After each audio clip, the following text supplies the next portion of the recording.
The 10-minute drill. This is a big one. Covered by Universal Roof and Contracting. The difference is universal. On 1010XL. Let's go, let's go, let's go. Hit it. Let's do it. Sports concepts and rationalizations coming your way. We do it for 10 good minutes, and after that, we hand out a prize pack because we can on this rainy Friday. Beef, what are we handing out today? Okay. I'm sorry. I didn't see you. Apologies. Yeah. Taking a phone call. We're giving away a floral arrangement from Kuhn Flowers. All right. And some airport parking from usapark.net, so stay tuned for that. That is perfecto. Let's start with the Gator basketball team. Not the Frozen review. Maybe we'll get to that. Well, it's up to you. But listen, it was dicey, man, and they don't look good. No, they got a lot of growing to do. I finally saw something out of Scotty Lewis Late when they in needed the second half. Some athletic moves, a couple good shots. I just, boy, oh boy. I know one thing. The bottom line is to win in basketball, the ball must go through the cylinder, right? More than the other teams. Well, unless you hold them to zero. Yeah. Yes. And Florida simply can't shoot right now. It is a tough watch. Because I'll say this, Jeff. I missed Shot better in the second half. I thought I'm going to try this. I thought the ball movement was as good as I've seen. I only saw the second half. I didn't see the first half. I thought the ball movement when I was watching was as good as I've seen out of a Florida program in the last couple years. And it's nice to have that inside option because and they'd get it in and he'd get it out. They'd move it and they'd make the extra pass and they'd get a wide open look and bang off the back of the rim. Yeah. And then Towson, to their credit, and it looks like they have maybe a veteran team. They're knocking down some big shots here. I'm like, are they ever going to miss? And they hung in there. I don't understand switching to a defense at the end of the game that gives wide open corner threes. The Gators have gone to the 1-3-1. I've never liked the 1-3-1 defense. Unless you're going to use it as some sort of trapping, pressing defense, it just gives baseline wide open shots. You run your 1-3-1, you run your guys to death on defense. I've never liked that. Whatever. We're getting too technical. Yeah. But whoever is telling Blackshear he can shoot threes is also a mistake. Is that an ugly-looking shot? What in the heck is going on with him? He's a good player. Keep him inside where he belongs. He hit a big shot at 60 off the little bank shot. Teach the guys to get him the ball. They're not going inside to him enough. They need to go work out inside out. Yeah. It's early. As to like the ultimate destination for this basketball team, it's early enough and they're young enough that I'll I think they'll keep be the faith. Yeah. I wouldn't lose the faith. But faith. let's not sure. Towson, I don't know. I know that you weren't saying they're a better team. We don't know. You just assume.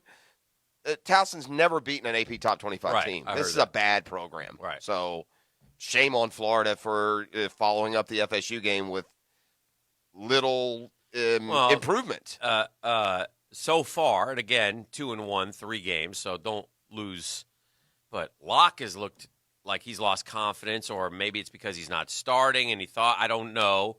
The Johnson kid, Keontae Johnson, I have high expectations for that kid. He'll be. He had some shots yesterday they needed. Yeah. He'll be okay. He's a leaper. I think they'll be okay. It's just figuring out what roles and rotations they're going to use. They're definitely bigger inside, which the they got Payne kid is killed good. last the year. Payne kid is good. He's going to be good. Yeah. And Jatobo, is that his name? Jatobo. He's a freshman, big guy too. I was pumped on Jatobo. They have some size, which they haven't had. That's killed them really in some big situations. So I believe that Noah Locke is a really good shooter. He did that last year. Remember, until he got hurt, he was a great shooter. Mm-hmm. So they go to UConn this weekend, up to Stores, and they play Sunday. So they'll play Sunday. Yeah, by the way, UConn is terrible. So that's not a tough game. If they go up and lose that, there's no excuse if they go lose that game. UConn has fallen hard. It's a shame because the last few years. To me, it's going to take. This is not a quick fix. This is going to take a little time, and so to me, there's going to be some stumbles. And they have a very manageable December schedule before we get into conference play, but. you're playing programs. I don't know what Butler has, for example, but they're generally good. I would think Butler would give Florida everything and then some. Providence is another. I think potentially Xavier they play, I think. No, well, I don't. I think in one of the tournaments. They're going to Charleston, isn't it? Charleston, yeah. I think Towson is also in that field. Oh, great. Love to see them again. Didn't we get that last year or the year before? Same team twice? I think it was Xavier or Butler. It was Butler, I think. Yeah, it was Butler. It may have been 2 years ago. We lost to him in the Bahamas, and we killed him in Gainesville. Yeah, I don't need same team twice. I don't like that. Unless anyway. it's Kentucky, me either. Yeah. All right, so the big story in the NFL is Myles Garrett last night at the end of Thursday Night Football ripped Mason Rudolph's helmet off his head and then swung it as hard as he could and hit him in the head. Yeah. How long should Myles Garrett be I'd say out? rest of the year would be, it seems to be the general thought. And I'm going by really the shock of the NFL players, the current NFL players who play the game, who went on Twitter last night. On both teams, too. And just were like, whoa, yeah, we can't do that. And so Myles Garrett himself, you can show the contrition, and he knows it's coming. And again, you can do that. Walking down the street and go to jail for 30 years. For a long, long time. So we talked about that. Is there, and some people have suggested on the text line designed by Lifetime and Closers is there a criminal case there? I'm sure there is. One day there will be. But I think there's some sort of probably paperwork or a waiver that you sign when you go in I have no idea. An NFL stadium. Yeah. Someone else made a good point, too. We should all be glad that game was in Cleveland. Because if it was in Pittsburgh, we might have had World War III. Those fans that had come out of the stands, we would have had projectiles. It would have really gotten ugly. Shame on Myles Garrett. I'll have no respect for that guy ever again. That's just weak sauce, coward, this football. And you can make excuses and say it's not who you are. Yeah, it is. That is who you are. Uh-huh. You've been fined already $40,000 this year for hitting quarterbacks late, and it was 100% on you. And your team's up 21-7. Yeah. Sack the quarterback, get up and go to the locker room. And by the way, you talked to the reporters in Cleveland, and it was like they just lost. Yeah. You completely took all the joy out of it. Yeah. Huge win. Huge win. Since can I Shazam in the middle of this? I know what you're going to say. The Shazam Spotlight brought to you by Shazam Auto is one that you can go fact check. You do not believe the reporter who is reporting this information. The Shazam Spotlight brought to you by ShazamAuto.com. Shazam! Since the Cleveland Browns were reformed in 1999, okay, before last night, they had never, 20 years. Not one time in 20 seasons had they beaten both Baltimore and Pittsburgh in the same year. That's amazing. That's amazing. You get them twice. Correct. I mean, well, you said that Pittsburgh's won 17 out of 18. There's your answer. Yeah. Right? Well, I saw last night, too, Tomlin was 23-1 against the Browns. Well, so there you go. Now he's 24-1. Pittsburgh is taking care of that by themselves for the most part, but the one year that they didn't, Baltimore must have beaten them both times. Cleveland won in Baltimore. The Cleveland Browns are such a mess, man. What a hot mess they are. You're supposed to be great. It never came together. They played bad. They've been petulant in some cases, and last night just downright, antisocial.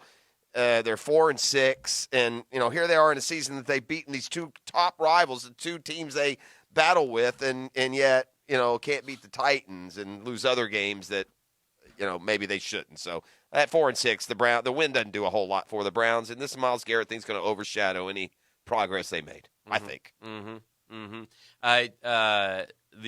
Your team jumped into the free agency. Did I like see that signing. Yeah, I'm a little hesitant giving money to relievers. They just seem to be a little more haphazard. So $13 million a year, a lot of money, that you could be spent somewhere else. I think that also, I like to read the tea leaves. Sometimes they're not right, but to me, that just makes it sound like Josh Donaldson's going somewhere else. Yeah. When you come right out of the gates and commit $13 million a year, you're not going to be paying Donaldson 3 years, $75. No, you could have been paying him, 3 years, $36, and giving that money to him. Yeah. But the Braves bullpen has been a sore spot.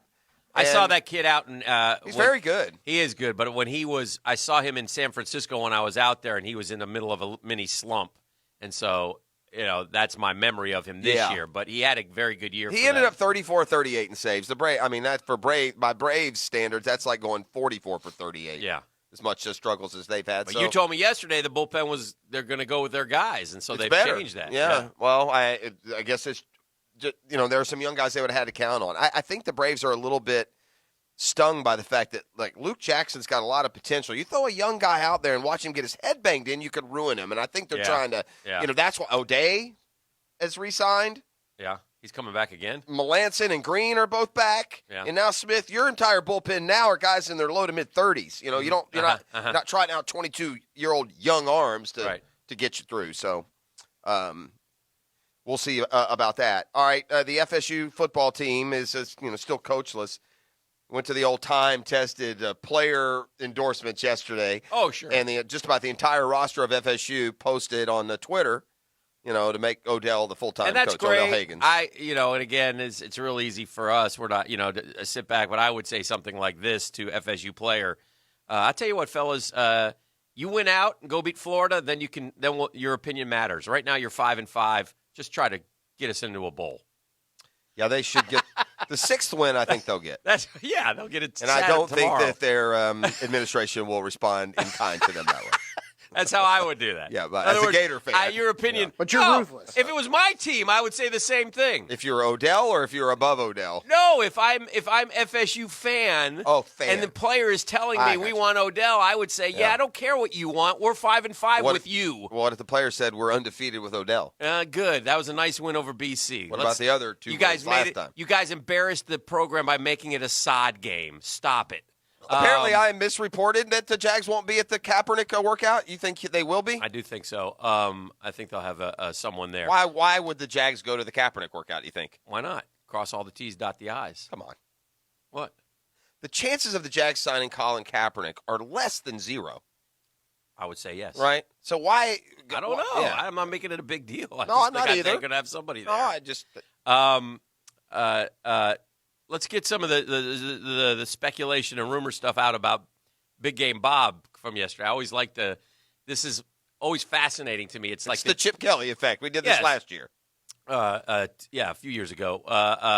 2 Yeah. 2 years. So there's a picture of him and Bobby Bowden floating around. Some say it's from his 90th. Recent? Yeah. Some say it was from his Probably 90th when he was in birthday negotiations for the job. He was actually in Connecticut for the XFL meetings. Hold on. I thought he had told the XFL he's leaving. I don't think he was in Dallas. I still think Stoops has a very good chance to end up there, but it's still every day that goes by, Weird. like I say, is strange to me. Every day that goes by. Some friendships are going to be harmed then. If I'm Kirk Herbstreit, I can't call Bob Stoops anymore because Herbie, more than anyone else, defiantly went on television and proclaimed that this is a dumb story. Right. And Bob Stoops told him personally that he was not taking it. But here's the problem. Stoops said, I'm not a candidate. That doesn't mean anything. Right. Unless you say, I'm not taking that job, then there is no answer that you give that completely precludes you from taking it. So I just don't know what they could be working on. Do they want the season to end first? I mean, what is that they're trying to... Yeah, I don't know. I can't. I mean, is Bob Stoops go to bed every night wondering, and then the answer doesn't come, so he waits another day? We'll have to see. We'll have to see what happens. It's still out there, and so we'll see what happens. Any quibble at all with the MVP? Did Rendon get shorted, or did because he extended through the postseason, we have a more I think we have a better impression opinion, but I think he was great for the Nats. I wouldn't have had a problem with another him. month he may have won it. He came in third. Yeah, another month he may have won. Did Yelich come in second? Yeah, right? Isn't that right, Beef? Didn't Yelich come in second? Yeah, Rendon was the afterthought. Yeah, Who was fourth? Acuna was fifth, I saw. Yeah, Yelich second is I can't give him any. I'm not sure I'd give him a vote. Yeah. The guy missed the last 2 months of the year, didn't he? Yeah. And Trout won another one. Yeah. Yeah. Best player in baseball. Rename the award. It's so Trout is so good, Dan. Yeah. That when I hear baseball analysts kick around offseason storylines, it's always who's the second best player in baseball. Marte was fourth. Acuna was fifth. Oh yeah. Ketel Marte Ketel from the Marte. D-backs. Yeah. He He had a very good year, by the way. Yeah, he did.